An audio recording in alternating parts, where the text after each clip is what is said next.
গ্রামের প্রতি আকর্ষণ নেই এমন মানুষ নেই বললেই চলে।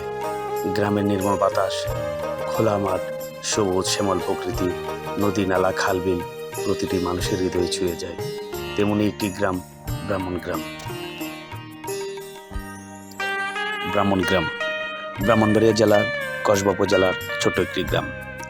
কসবা উপজেলা থেকে 4 কিলোমিটার উত্তরে সবুজ পরিবেশ বেষ্টিত এই গ্রামে 1785 সালে কয়েকটি হিন্দু পরিবার বসবাস শুরু করেন। এর ধারাবাহিকতায় এই গ্রামের নামকরণ করা হয় ব্রাহ্মণগ্রাম। যদিও এই গ্রামে বর্তমানে ব্রাহ্মণ পরিবার নেই বললেই চলে। আঞ্চলিকভাবে গ্রামটি বাউনগাঁও নামে বেশ পরিচিত। এই গ্রামের অধিকাংশ মানুষ মুসলিম। 1.6 বর্গমাইলের এই গ্রামে প্রায় 4000 মানুষের বসবাস। এই গ্রামের শিক্ষার হার প্রায় 71%।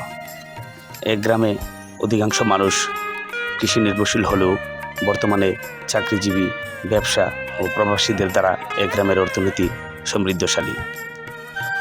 এই গ্রামে একটি সরকারি প্রাথমিক বিদ্যালয়ের পাশাপাশি 2টি হাফিজি মাদ্রাসা, 3টি জামে মসজিদ সহ মোট 7টি মসজিদ রয়েছে।